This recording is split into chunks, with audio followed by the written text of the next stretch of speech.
Hello friends. Welcome back to my channel economics with Deepti. आज के session में मैं आपके साथ डिस्कस करूंगी प्राइस इफेक्ट, और प्राइस इफेक्ट के बेसिस पे ही हम लोग फाइनली डिस्कस करेंगे प्राइस कंजप्शन कर्व।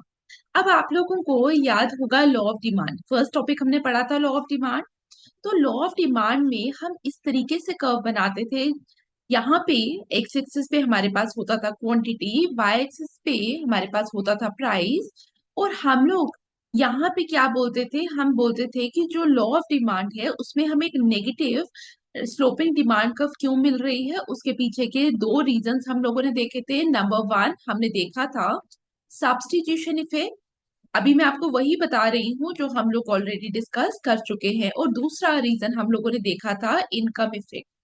तो अभी तक आप सबको क्लियर है कि जब भी हम लॉ ऑफ डिमांड के बारे में बात करते हैं, reasons for the law of demand के बारे में बात करते हैं, तो दो मेजर रीजंस पे बात करते हैं। Number one is the substitution effect and number two is the income effect. लेकिन हमारा आज का टॉपिक क्या है? हमारा आज का टॉपिक है प्राइस इफेक्ट। अब प्राइस इफेक्ट में अगर हम बात करें तो वापिस से कर्व पे आइए। अगर आप इस कर्व को ध्यान से देखेंगे तो यहाँ पे आपको क्या दिख रहा है? यहाँ पे वाई एक्सिस पे हमारे पास प्राइस है, एक्स एक्सिस पे हमारे पास क्वांटिटी है। मैं इस चीज को थोड़ी देर के लिए इग्नोर कर रही हूँ। मैं यहाँ से अगर डायग्राम से देखूं तो मुझे अगर आपको डायग्राम समझानी है, मैं ये भी तो बोल सकती हूँ ये डायग्राम मुझे बता रही है इफेक्ट ऑफ चेंज इन, ध्यान से सुनिए, change in price change in price on the quantity demanded, on the quantity demanded। क्या मैं ये बोल सकती हूँ? ठीक है, क्योंकि बाय एक्सिस पे तो मेरा प्राइस है, और आपको पता है जब हम लॉ ऑफ डिमांड डिस्कस करते हैं तो हम क्लियरली बोलते हैं कि जब भी हमारा प्राइस चेंज होगा, बिकॉज प्राइस हमारा चेंज हो रहा है, उसकी वजह से क्वांटिटी डिमांडेड में फर्क आ रहा है। तो यही चीज मैंने लिखी कि प्राइस, यहाँ पे ये डायग्राम मुझे बता रही है effect of the change in price on the quantity demanded. अब ये जो effect of the change in price है on the quantity demanded, that is the price effect. इसको हम क्या बोलते हैं? इसी को हम बोलते हैं प्राइस इफेक्ट। तो इसका मतलब मेरे पास यहाँ पे तीन टर्म्स आ गई। कौन कौन सी? Number one price effect, number two मेरे पास आ गई substitution effect, and number three I have the income effect. तीन डेफिनेशन आती हैं यहाँ से मेरे पास। अब यहाँ पे जब भी हम पढ़ते हैं, हमें पता होना चाहिए कि क्या डिफरेंस है बिटवीन द इनकम इफेक्ट, क्या है प्राइस इफेक्ट, क्या है सब्स्टिट्यूशन इफेक्ट। जब मैं आपके साथ ब्रेकडाउन पढ़ाऊंगी इसका, स्लट्स की इफेक्ट हम पढ़ेंगे, स्लट्स की कंपनसेशन के बारे में बात करेंगे, तो वहां पे आपको और अच्छे से क्लियर होगा। लेकिन डिफरेंस क्या है अभी भी देखेंगे। और साथ ही अगर अभी तक आपने मेरा टेलीग्राम ग्रुप ज्वाइन नहीं किया तो उसको ज्वाइन कर लेना, सो दैट जो ये आपके साथ कंपैरिजन में शेयर करूंगी वो वहां पे शेयर कर दूंगी। ये वाली जो पीडीएफ है ये मैं आपके साथ मेरे Telegram group economics with Deepti उस पे शेयर कर दूंगी, तो जाकर उसको ज्वाइन कर ले और इसका एक्सेस वहां जाकर आप ले सकते हैं। ठीक है, कंपैरिजन बहुत इंपॉर्टेंट है, और स्पेशली वो लोग आप में से जो नेट के लिए प्रिपेयर कर रहे हैं, एक क्वेश्चन बहुत कॉमन आता है कि price effect is equal to what. ठीक है, price effect is equal to income effect plus substitution effect. ये ऑब्जेक्टिव डायरेक्ट कई बार पूछा हुआ है एग्जाम में, it is equal to income effect plus substitution effect. अगर ये ऑब्जेक्टिव पूछा हुआ है तो इट्स बेटर कि हम इस कॉन्सेप्ट को तैयार करके जाए। Is equal to income effect plus substitution effect, this is the objective जो एक से ज्यादा बार एग्जाम के अंदर पूछा गया है। तो अब मेरे साथ आप लोग एक बार रीड कर लीजिए सो दैट आपको कोई कंफ्यूजन ना हो। प्राइस इफेक्ट के बारे में अगर हम बात करें, the price effect refers to the total change in the quantity to demanded of a good और service resulting from a change in its price. अगर आपको याद होगा हम इस तरीके से बनाते हैं, यहाँ पे प्राइस है, यहाँ पे हमारे पास क्वांटिटी है, तो हम लोग बोल रहे हैं it is the total change. Price effect क्या मेजर कर रहा है? प्राइस इफेक्ट मेजर कर रहा है total change in quantity demanded of a good और service resulting from a change in its price. कुछ याद करने की जरूरत नहीं है, आपको सिर्फ डायग्राम दिमाग में आनी चाहिए। डायग्राम में हमारे पास प्राइस है, हमारे पास क्वांटिटी है, और हम इस तरीके से ड्रॉ करते हैं। अब यहाँ पे जो मैंने ऑब्जेक्टिव बोला, यहाँ से जो कंपोनेंट है प्राइस इफेक्ट के, कौन कौन से कंपोनेंट है अभी मैंने बताए थे आपको। Substitution effect as well as the income effect. ये जो हमारे कंपोनेंट्स है प्राइस इफेक्ट के, इनके बारे में बात करेंगे हम। It includes both the income effect and the substitution effect. मैंने आपको इनकम इफेक्ट भी पढ़ाया है, मैंने आपको सब्स्टिट्यूशन इफेक्ट भी पढ़ाया है। As they both influence consumer decisions when the price change, हम लोग ऑलरेडी देख चुके हैं। When the price of a good changes, the overall quantity demanded will increase। ठीक है, इनवर्स रिलेशनशिप यही बता रहा है ना, ये ऑब्जर्वेशन में क्या है basically, we are seeing the inverse relationship कि यहाँ पे प्राइस अगर आपका इंक्रीज होगा तो क्वांटिटी डिमांडेड क्या होगी, डिक्रीज होगी। अगर हमारा प्राइस डिक्रीज करेगा तो क्वांटिटी डिमांडेड इंक्रीज होगी। Basically we are observing the inverse relationship. तो आई होप अभी आपको समझ आया हो। देन हम बात करेंगे इनकम इफेक्ट की। इनकम इफेक्ट के बारे में जब हम बात करते हैं, it describes how changes in the consumer's income और purchasing power impact the quantity demanded for a good और सर्विस। ठीक है, अब यहाँ पे जब मैंने आपके साथ डेफिनेशन लिखवाई थी इनकम इफेक्ट की, मैंने आपको कोई और डेफिनेशन लिखवाई है। वहां पे ब्रैकेट में मैंने आपको एक चीज लिखवाई थी, prices remaining the constant, prices remaining the constant, prices remaining constant. क्यों कांस्टेंट हम रख रहे थे वहां पे, बिकॉज हम लोगों को सब्स्टिट्यूशन इफेक्ट को नहीं देखना, हमें इन आइसोलेशन इनकम इफेक्ट को देखना है। दैट्स व्हाई हम लोग वहां पे क्या बोलते थे, हम लोग बोल रहे हैं प्राइसेस रिमेन कांस्टेंट। अगर आपसे कोई एग्जाम में पूछे या आपका कोई टीचर या कोई फ्रेंड पूछ रहा है कि व्हाई इन इनकम इफेक्ट हम प्राइसेस को कांस्टेंट रखते हैं, बिकॉज हम लोगों को क्या देखना है, हमें इन आइसोलेशन देखना है इनकम इफेक्ट को। We do not want to consider the substitution effect। Clear? ठीक है, अब यहाँ पे एग्जाम्पल के बारे में बात करें। If the price of a good drops, the consumer effectively has more disposable income since they can buy the same amount for less money, potentially increasing the quantity demanded. Character क्या है, it can diverse depending upon whether a product is a normal good और an inferior good. For a normal good आप सबको पता है lower prices can lead to increase consumption. ये जो छोटी छोटी चीजें आपको क्लास के अंदर बताई जा रही हैं वो इसलिए बता रही हूँ सो दैट जब आप एग्जाम में बैठे तो आपको पता हो कि आप किस तरीके से आपको सॉल्व करना है, किस तरीके से आपको अटेम्प्ट करना है। ये स्टेटमेंट हमने क्लास के अंदर पढ़ी थी। Clear? Whereas for inferior goods, consumption may decrease as consumers can now afford better alternatives। Substitution effect के बारे में अगर हम बात करें, it describes how changes in the relative prices of goods influence the choice between them। हम लोगों ने ऑलरेडी पढ़ा था, substituting more of a cheaper good for a more expensive one। आपको पता है बेसिकली मैंने जब क्लास भी ली थी आपकी सब्स्टिट्यूशन इफेक्ट के बारे में, तो मैंने बोला था अगर हम दो गुड्स के बारे में बात करें एक्स और वाई, और एक्स और वाई में से अगर आपका प्राइस ऑफ एक्स फॉल कर जाएगा तो आप क्या करोगे, you start consuming x more because सस्ते में मिल रहा है हमें। ठीक है, अगर वो सब्स्टिट्यूशन गुड है जैसे टी एंड कॉफी के एग्जाम्पल है, तो आप क्या करोगे, आप वाई की जगह एक्स को कंज्यूम करना स्टार्ट करोगे। क्लियर? याद आ रहा है? तो इसी के बारे में हम यहाँ पे बात करेंगे। If the price of a good fall, it become relatively cheaper compared to other goods, prompting consumers to buy more of this good instead of others that have become relatively more expensive। अब nature purely relative, क्योंकि हम दो goods पे बात करते हैं, relative में आपको मैंने बताया था हम कंपैरिजन पे बात कर रहे हैं, याद आ रहा है? तो इसी कंपैरिजन को हम इकोनॉमिक्स में क्या टर्म यूज करेंगे, रिलेटिव। क्या यूज करेंगे, रिलेटिव। क्लियर यहाँ तक? तो ये सब तो मैंने आपको पढ़ाया था। अब की डिफरेंसेस पढ़ लो। Number one, the substitution effect क्या है, इट इज ऑलवेज नेगेटिव। ये भी एक बार पेपर में आया हुआ है कि substitution effect is always negative. Statement में आ सकता है, चार स्टेटमेंट दे दी उन्होंने, बोला एक स्टेटमेंट में कि substitution effect can be positive और नेगेटिव। क्या स्टेटमेंट करेक्ट है या फॉल्स है? ठीक है, कमेंट बॉक्स में बताइए ये स्टेटमेंट फॉल्स है या ट्रू है। It is false statement, substitution effect is always negative. Clear? तो सब्स्टिट्यूशन इफेक्ट हमारा हमेशा क्या होता है, इट इज ऑलवेज नेगेटिव। तो ये एक ऑब्जेक्टिव आपके लिए बनेगा, consumer will always substitute towards cheaper goods. ठीक है, अब यहाँ पे अगर किसी को नहीं समझ आता कैसे देखना है, हम लोग क्या देख रहे हैं, प्राइस ऑफ एक्स अगर फॉल करेगा तो क्वांटिटी डिमांडेड क्या करेगी, राइज करेगी। तो दोनों, एक फॉल कर रहा है एक राइज कर रहा है, दोनों अलग डायरेक्शन पे मूव कर रहे हैं, ये देखना है हमें। अगर कोई चीज पॉजिटिव है इट मीन दोनों वन डायरेक्शन पे मूव कर रहे हैं, अगर दोनों इंक्रीज करेंगे या दोनों फॉल करेंगे। क्लियर। द इनकम इफेक्ट, दूसरी स्टेटमेंट क्या बन सकती है? The income effect can be positive और negative depending upon the type of good. ठीक है, तो यहाँ पे आपको दो स्टेटमेंट्स मिली। नंबर वन, सब्स्टिट्यूशन इफेक्ट क्या है? It is always negative. Number two, income effect can be positive और negative depending upon the type of good. अब फोकस के बारे में बात करें, the income effect handles changes in the purchasing power.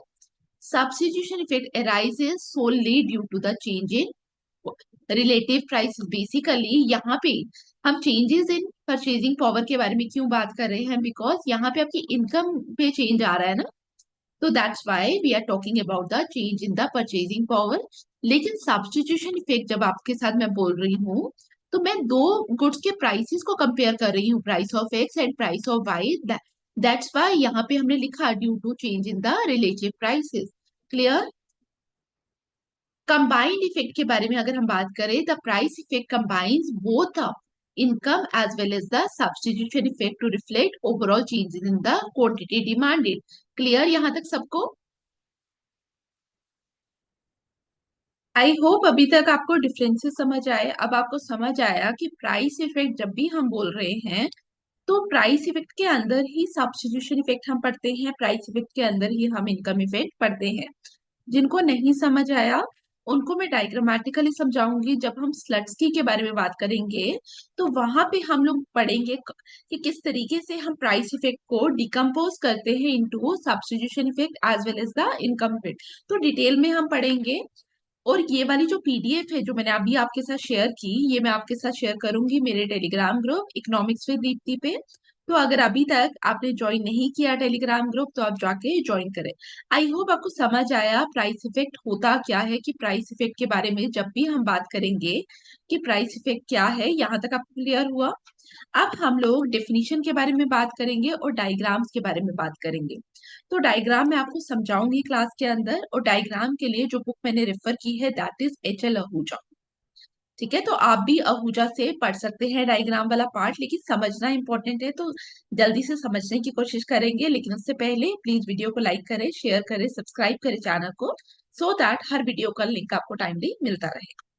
अब प्राइस इफेक्ट के बारे में जब भी हम बात कर रहे हैं, हम लोगों ने क्या बोला? Price effect measures the full effect of the change in the price of the good as a of a good on the quantity purchased, since no compensating variation in income is made in this case। ये जो मैंने last में अब line बोली ना आपको, since no compensating variation in income is made in this case, ये मैंने क्यों बोली? बिकॉज आपको याद होगा जब हमने हिक्सियन सब्स्टिट्यूशन इफेक्ट पढ़ा था, तो वहां पे हमने कंपनसेटिंग वेरिएशन इन इनकम किया था। लेकिन जब हम प्राइस इफेक्ट के बारे में बात कर रहे हैं, तो प्राइस इफेक्ट में हम लोग क्या कर रहे हैं? We are trying to see the income effect, we are trying to simultaneously see the substitution effect. हम दोनों को देखने की कोशिश कर रहे हैं, तो यहाँ पे हमें आइसोलेशन में नहीं देखना। ठीक है, तो हम लोगों ने क्या बोला? प्राइस इफेक्ट, मेरे साथ आप डेफिनेशन लिखिए। Price effect measures the full effect of the change in price of a good of price of a good on the quantity purchased। ये डेफिनेशन तो मैंने अभी आपको पहले भी बताई, बट इसके आगे मैं क्या लिख रही हूँ? सिंस ये वाली डेफिनेशन मैं क्यों लिख रही हूँ? बिकॉज कई बार क्या होता है, डायरेक्ट आहूजा से आपको स्टेटमेंट लिखकर पूछा जाए, तो आप लोगों को पता होना चाहिए यहाँ पे since no compensating variation in income is made in this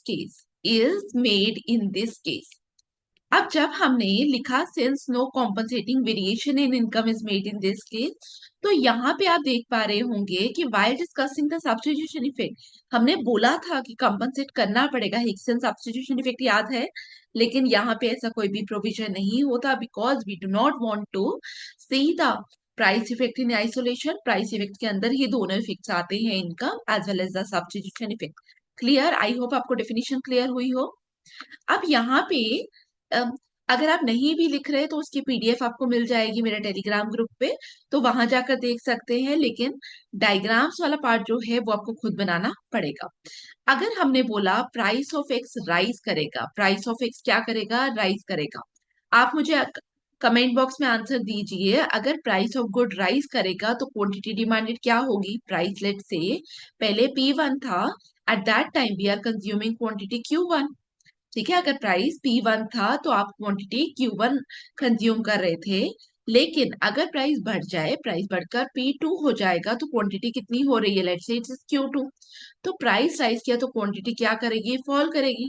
ठीक है, मैंने क्या किया, मैंने लॉ ऑफ डिमांड रिकॉल किया और वहां से मैंने देखा कि क्वांटिटी डिमांडेड क्या होगी, फॉल। अगर आपको मैं कंजप्शन के लिए कम खाना दे रही हूँ, ठीक है, या किसी भी चीज की कम क्वांटिटी है, तो आपकी सिचुएशन पहले से इंप्रूव हो रही है या वर्सन हो रही है। नाउ आपकी सिचुएशन वर्सन हो रही है, तो इस समय हम लोग क्या बोल रहे हैं, कंज्यूमर क्या हो रहा है, consumer would B verse of, consumer would B verse of. लेकिन अगर इसके कॉन्ट्रेरी क्या होता, प्राइस ऑफ एक्स क्या होता, फॉल करता। अगर आप P2 से P1 पे आते तो हमारी क्वांटिटी Q2 से Q1 पे आती, तो प्राइस फॉल, क्वांटिटी राइज, तो कंज्यूमर आपको खाने के लिए ज्यादा खाना मिल रहा है, तो आपकी जो आपका आप बेटर ऑफ हो गए, वर्स ऑफ हो गए। Now you are better off, the consumer would be better off, consumer would be better off. I hope यहाँ तक आपको समझ आया कि कंज्यूमर कब वर्स ऑफ होगा, कंज्यूमर कब बेटर ऑफ होगा। क्लियर यहाँ तक।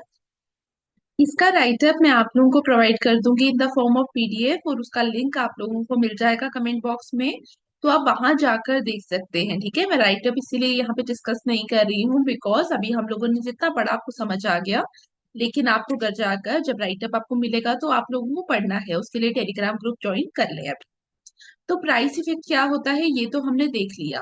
अब हमें देखना है प्राइस कंजप्शन कर्व।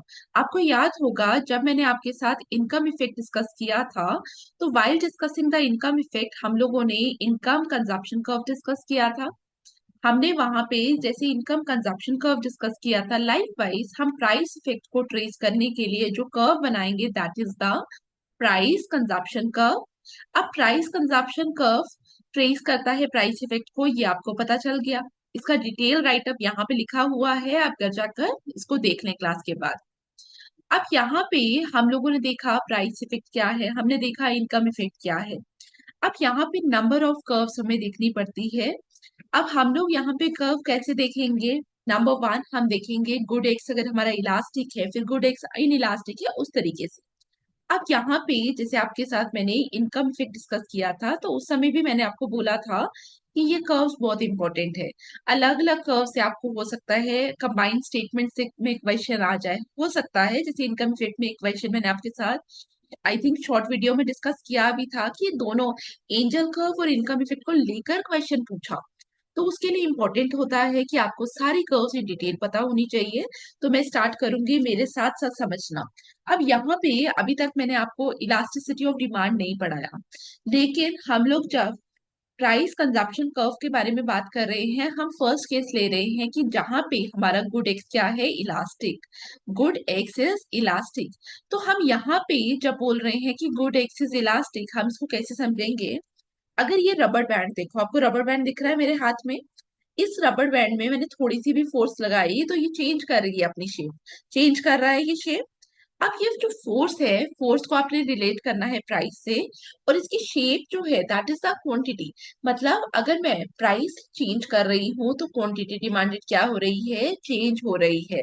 तो इलास्टिक गुड्स में ऐसा ही होता है कि जब भी हम प्राइस चेंज करते हैं तो क्वांटिटी डिमांड पे चेंज आता है। लेकिन इसी के कॉन्ट्रेरी एक और गुड्स होते हैं, that are known as inelastic goods. कौन से गुड्स होते हैं, इन इलास्टिक। जैसे अगर आप ये फोन देख पा रहे होंगे, इस फोन को मैं जितनी मर्जी जोर से खींचूं, क्या ये अपनी शेप चेंज करेगा, नहीं करेगा। तो ये गुड क्या है, it is in elastic. In elastic goods वो होते हैं जब हम प्राइस चेंज करते हैं तो क्वांटिटी डिमांडेड पे चेंज नहीं आता, अगर आएगा भी तो बहुत इनसिग्निफिकेंट होगा। जैसे आप नमक की कंजप्शन को देखिए, नमक का प्राइस कम अगर करेगा भी जो दुकानदार है, तो क्या आप 2 पैकेट अगर आपके मंथली रखते हैं नमक के घर के अंदर, क्या आप आज 2 की जगह 4 कंज्यूम करना स्टार्ट करेंगे? नहीं करेंगे। नमक तो स्वाद अनुसार ही बढ़ेगा ना खाने में। लेकिन ऑन द कॉन्ट्रेरी, अगर कपड़ों का प्राइस कम हो जाए, ठीक है, तो आप लोग क्या करेंगे? आप कपड़े ज्यादा खरीदना शुरू कर जाएंगे, आपकी पॉकेट मनी आपको अलाउ करेगी और आप परचेज करेंगे। इट्स अ नॉर्मल थिंग, करेंगे। ठीक है, तो आई होप आपको इलास्टिक क्या होता है, इन इलास्टिक क्या होता है, ये समझ आया। तो फर्स्ट केस को हम लोग डिस्कस करेंगे, जहां पे हमने क्या बोला, हमारा जो गुड एक्स है that is elastic, good x is elastic. अब यहाँ पे हम लोग क्या करेंगे, जो कंज्यूमर इक्विलिब्रियम वाला डायग्राम है जहां पे हम बजट लाइन बनाते हैं, सेम डायग्राम को यूज करेंगे। Here we have the quantity on the x-axis and price on the y-axis. तो यहाँ पे मेरी जो बजट लाइन है, let's say this is PL1। अगर हमारा price of good X fall कर गया, price of good X fall कर गया, तो आपको पता है बजट लाइन शिफ्ट करेगी। बजट लाइन पे कैसे शिफ्ट आएगा? हमारी बजट लाइन शिफ्ट करेगी, let's say this is my budget line. ठीक है, जो मैं पहले बना रही थी वो भी आगे जा रहा है, लेकिन वो मैं इसलिए मैंने इरेज किया बिकॉज जब मुझे थर्ड बजट लाइन बनानी, वो कहाँ बनाएगी? मेरी तो शीट ही कम फट जाएगी ना। तो हमारा जब बजट लाइन ये थी, हम लोग कंजप्शन कर रहे थे दिस अमाउंट। अब हमारा प्राइस ऑफ एक्स फॉल करेगा, तो जब प्राइस ऑफ एक्स फॉल करेगा, तो अब आप सब्स्टिट्यूशन इफेक्ट को रिकॉल करिए। प्राइस ऑफ एक्स फॉल करने से हम consumption quantity demanded of x बढ़ाएंगे, ठीक है, और वाई की जगह हम एक्स को कंज्यूम करेंगे। तो यहाँ पे हमारा जो कर्व है वो कहाँ पे बनेगा? सेकंड पॉइंट कहाँ पे आएगा? नीचे की तरफ, डाउनवर्ड स्लोपिंग। ठीक है, अगर प्राइस फर्दर फॉल करे तो हमारी जो कर्व है वो फर्दर इस तरीके से जाएगी। और अगर मैं इसको ज्वाइन करूं, जस्ट अ सेकेंड, सॉरी,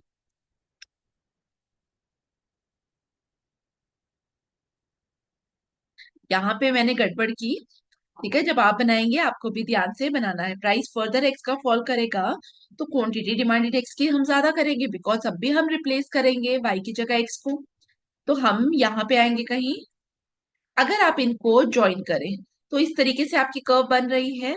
अगर आप इस कर्व को देखेंगे ना, ये मेरी डाउनवर्ड स्लोपिंग है, ठीक है। जिसको नहीं समझ आ रहा उसके लिए मैं वापस ड्रॉ करूंगी।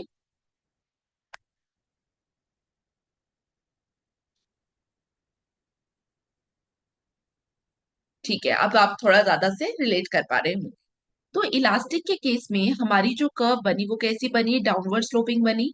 क्यों डाउनवर्ड स्लोपिंग बनी? बिकॉज प्राइस ऑफ एक्स अगर फॉल कर रहा है तो अब आप सब्स्टिट्यूट कर रहे हैं, अब आप तेजी से सब्स्टिट्यूट कर रहे हैं, इजिली सब्स्टिट्यूट कर रहे हैं वाई की जगह एक्स को। ठीक है, तो डाउनवर्ड स्लोपिंग बनी। और दूसरा, जब हमारी कर्व इलास्टिक होती है तो हमारा जो ये प्राइस कंजप्शन कर्व बनता है इट इज फ्लैटर। अब आप लोगों में से जिनको फ्लैटर और स्टीपर का नहीं पता, मैं उनको बता दूं, फ्लैटर कर्व वो होती है जो वाई एक्सिस को अप्रोच करती है, और स्टीपर कर्व वो होती है जो एक्स, सॉरी, स्टीपर कर्व वो होती है जो वाई एक्सिस को अप्रोच करती है, और फ्लैटर कर्व वो होती है जो एक्स एक्सिस को अप्रोच करती है। अगर आप इसको देखें, ये जो मेरी है ये इट इज हॉरिजॉन्टल, तो ये क्या होगी? फ्लैटर। अभी भी थोड़ा सा टिल्ट है, लेकिन अगर अभी आप देखें इट इज वर्टिकल, या ये भी है, तो ये वर्टिकल को अप्रोच करिए। जल्दी किसकी तरफ जाएगी? वर्टिकल की तरफ ना, तो स्टीपर होगा। तो जब हमने बोला कि गुड एक्स हमारा जो है, गुड एक्स जब हमारा इलास्टिक है, तो दो चीजें आपको समझ आनी चाहिए। नंबर वन, एक डाउनवर्ड स्लोपिंग कर्व मिलेगी, और दूसरा हमारी फ्लैटर कर्व होगी। क्या होगी? Flatter curve. अब ये मैं आपको इतना डिटेल में इसलिए बता रही हूँ कि क्योंकि कई बार क्या होता है, आपको डायरेक्टली पूछा जाएगा, आपको स्टेटमेंट दी गई। अब एग्जाम्स में आप इतना सोच नहीं सकते बैठ के, ठीक है। कई बार अभी भी जब मैं भी पढ़ती हूँ कोई डाउट मुझे भी आ सकता है। तो अब आप लोग अगर बैठ के नेट का एग्जाम दे रहे हैं या कोई और एग्जाम दे रहे हैं जहाँ इकोनॉमिक्स आपको आना वाला है, तो इट्स बेटर जितनी आप प्रैक्टिस करें, जितना आप रिवाइज करें, जितना आप डिटेल में समझने की कोशिश करें, उतना आपके लिए बेटर होता है। स्पेशली माइक्रो इकोनॉमिक्स जहाँ पे आपको ग्राफ्स पे फोकस करना है। क्लियर? तो यहाँ पे हम लोगों ने क्या बोला? Downward sloping price consumption curve है। इसका मतलब क्या है? Price of good X fall करेगा, the consumer purchases a larger quantity of good X. ठीक है, larger quantity of good X. ठीक है, अभी भी मैं वापस से इसको ड्रॉ करूंगी क्योंकि मेरा यहाँ इस पॉइंट पे मेरी कर्व थोड़ी सी खराब हो गई है। ठीक है, मैं आपके लिए वापस से, जिसको नहीं, जिसको थोड़ा सा क्लैरिटी में प्रॉब्लम आ रहा है, मैं उसके लिए वापस से ड्रॉ कर रही हूँ। ठीक है, अब थोड़ा आपको ज्यादा डाउनवर्ड स्लोपिंग दिख रहा होगा। तो हम लोगों ने क्या बोला कि जब गुड एक्स इलास्टिक होता है उस समय क्या होता है, थोड़ा सा भी अगर प्राइस फॉल करेगा तो कंज्यूमर क्या करेगा, कंज्यूमर गुड एक्स की कंजप्शन को बढ़ाएगा, larger quantity of good x. और अगर आप यहाँ ध्यान से देख पा रहे होंगे, पहले हम, ठीक है मैं आपको वापस बना के दिखाती हूँ। ठीक है, मैं आपको वापस एक चीज समझानी है मुझे कि गुड वाई की कंजप्शन भी क्या करेगी, फॉल करेगी यहाँ पे।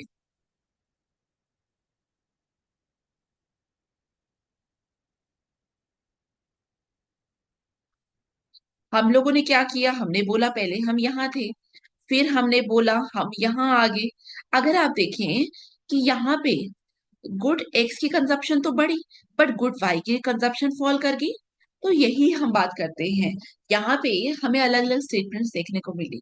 जब हमारा गुड एक्स इलास्टिक है तो हमारी कर्व डाउनवर्ड स्लोपिंग होगी, हमारी कर्व रिलेटिवली फ्लैटर होगी, हमारी कर्व जो है यहाँ पे क्या होगा, एक्स की कंजप्शन बढ़ेगी, वाई की कंजप्शन क्या करेगी, फॉल करेगी। चार चीजें मैंने आपको बताई, ये चारों आपको लिखनी है, जहां पे भी आप नोट्स बना रहे हैं प्लीज नोट डाउन। अब यहाँ पे जब डिमांड फॉर गुड एक्स क्या हो जाए, हमारा इन इलास्टिक हो जाए, जब आपका डिमांड इन इलास्टिक हो जाए तो इसका मतलब क्या है, बनाइए क्वांटिटी प्राइस। पहले हम यहाँ पे इतना कंजप्शन कर रहे थे, price of good X fall कर गया, price of good X fall कर गया, कंजप्शन पहले तो बढ़ेगा नहीं, अगर बढ़ा भी तो बहुत इनसिग्निफिकेंट बढ़ेगा। तो अब हम इधर जाएंगे, क्योंकि अगर मैं नीचे की तरफ जाती तो क्या होता, मेरी कंजप्शन तो मैं ज्यादा दिखा रही हूँ ना, तो मुझे गुड एक्स की कंजप्शन को नहीं बताना है। फिर मेरी कर्व यहाँ पे जा रही है, आप देख पा रहे हैं it is upward sloping, it is steeper, क्या है, अपवर्ड स्लोपिंग भी है, स्टीपर भी है। तो जब हमारा गुड एक्स जो है वो steeper, sorry good X inelastic हो जाएगा, तो एट दैट टाइम हमारी जो प्राइस कंजप्शन कर्व है that is steeper, that is upward sloping. Clear, यहां तक समझ आया, दो डायग्राम्स मैंने आपके साथ बनाई। अब तीसरा होता है कि जब हमारा price consumption curve backward sloping curve हो, प्राइस कंजप्शन कर्व कैसा हो, बैकवर्ड स्लोपिंग कर्व।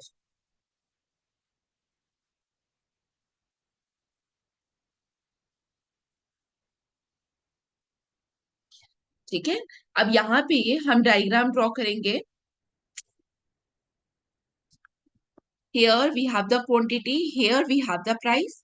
तो हम लोग क्या बोल रहे हैं, पहले डायग्राम समझना, फिर मैं आपको वापस से इस पे लेकर आऊंगी। हमारा price of good X fall कर रहा है, पहले हमारा कंजप्शन यहाँ पे हो रहा था, अब हमारा कंजप्शन कहाँ होगा, बैकवर्ड इस तरीके से जाएगा। मतलब आप कहीं ना कहीं यहाँ पे आओगे, प्राइस फर्दर फॉल किया, हम यहाँ पे आ रहे हैं। अगर अब मैं इस कर्व को, इन पॉइंट्स को ज्वाइन करूं, तो लाइकवाइज मेरा यह इस तरीके से जा रहा है, बैकवर्ड स्लोपिंग है। तो हमारा जब price consumption curve backward sloping है, ये क्या इंडिकेट कर रहा है, ये इंडिकेट कर रहा है अगर मेरा price of good X fall करेगा तो quantity demanded of good x क्या करने वाली है, वो भी फॉल करेगी। अब ये कौन सा केस बनेगा, ये आप मुझे कमेंट बॉक्स में बताइए। हम लोगों ने एक्सेप्शनल केसेस पढ़े थे लॉ ऑफ डिमांड के टाइम, हमने एक्सेप्शनल केसेस पढ़े थे, याद आ रहा है। कौन सा केस बनता है, ये हमारा गिवन गुड्स का केस बनता है। तो अगर अब आपको ऑब्जेक्टिव में पूछा जाता कि in case of given good हमारा जो प्राइस कंजप्शन कर्व है वो किस तरीके की होगी, इट इज बैकवर्ड स्लोपिंग। कैसी होगी, बैकवर्ड स्लोपिंग होगी। क्लियर। अब हमारा नेक्स्ट केस जहां पे हम लोग क्या बोलेंगे, प्राइस कंजप्शन कर्व क्या होगी, इट इज हॉरिजॉन्टल। हॉरिजॉन्टल क्या होगा, हॉरिजॉन्टल। मतलब अगर आप यहाँ पे देखें, पहले मेरा ये है, ठीक है, अब मेरा जो नेक्स्ट पॉइंट आएगा वो कहाँ पे आएगा, इसी के साथ, दिस। ठीक है, मेरी एग्जैक्टली हॉरिजॉन्टल बन नहीं रही है, लेकिन जब आप ड्रॉ करेंगे आपके लिए कॉपी में बनाना थोड़ा आसान हो जाता है। Just a second. ठीक है, जब आप नोटबुक में बनाएंगे आपके लिए बनाना थोड़ा सा आसान होता है, तो प्लीज उसको थोड़ा ध्यान से बनाना।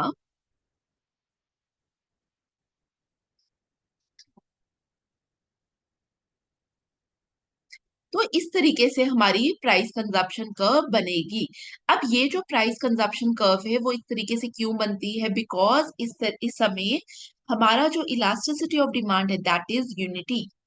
इलास्टिसिटी ऑफ डिमांड क्या है? यूनिटी। अब आप में से काफी लोग सोच रहे होंगे यूनिटी इलास्टिसिटी ऑफ डिमांड क्या होता है? यूनिटी इलास्टिसिटी ऑफ डिमांड होता है कि जितना प्रोपोर्शनेटली हमारा प्राइस बढ़ेगा, सेम प्रोपोर्शनेटली हमारा क्या होगा? क्वांटिटी डिमांडेड फॉल करेगा। ठीक है, या जितना प्रोपोर्शनेटली हमारा प्राइस फॉल करेगा उतना ही सेम प्रोपोर्शन में हमारा क्वांटिटी डिमांडेड राइज करेगा।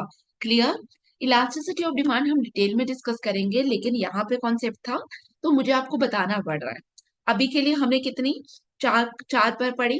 कौन कौन से रिवाइज करिए, जल्दी जल्दी कमेंट बॉक्स में बताना है आपको मुझे, ठीक है? सबसे पहला, जब हमारे प्राइस गुड एक्स इलास्टिक है तो उस समय हमारे प्राइस कंजप्शन कर्व की जो स्लोप है वो कैसी बन रही है? हमारा डाउनवर्ड स्लोपिंग है और फ्लैटर है। जब हमारा गुड एक्स के सेकेंड, जब हमारा गुड एक्स क्या है? इनइलास्टिक है, उस समय हमारा जो प्राइस कंजप्शन कर्व है वो अपवर्ड स्लोपिंग है और स्टीपर है। Number three, in case of given goods हमारा जो प्राइस कंजप्शन कर्व है वो कैसा है? It is backward sloping. Number four, अगर हमारी price elasticity of demand unity है उस समय हमारा प्राइस कंजप्शन कर्व का स्लोप कैसा है? It is horizontal. कैसा है? हॉरिजॉन्टल। क्लियर? नेक्स्ट पे चलते हैं, जब हमारा प्राइस कंजप्शन कर्व का स्लोप वेरिंग स्लोप होंगे, डिफरेंट स्लोप्स होंगे। अब इसका आंसर आप मुझे देंगे, ठीक है? क्योंकि जितना हमने पढ़ा है उसी के बेसिस पे हम लोग यहाँ पे बात करेंगे। जब हमारे डिफरेंट स्लोप्स होंगे, अगर आप, पहले मैं बना लेती हूँ फिर मैं आप लोगों को एक्सप्लेन करूंगी।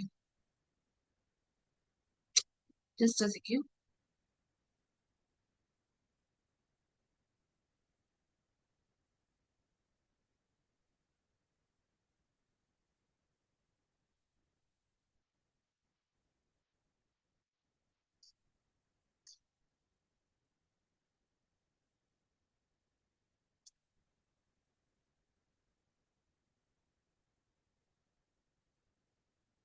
जितना हमने पढ़ा है ना इलास्टिसिटी पर, उसी के बेसिस पे ये क्वेश्चन आपका निकलेगा। लेकिन ये क्वेश्चन मैं आप लोगों को तब तक आंसर नहीं दूंगी जब तक आप मुझे कमेंट बॉक्स में इसका आंसर नहीं देंगे।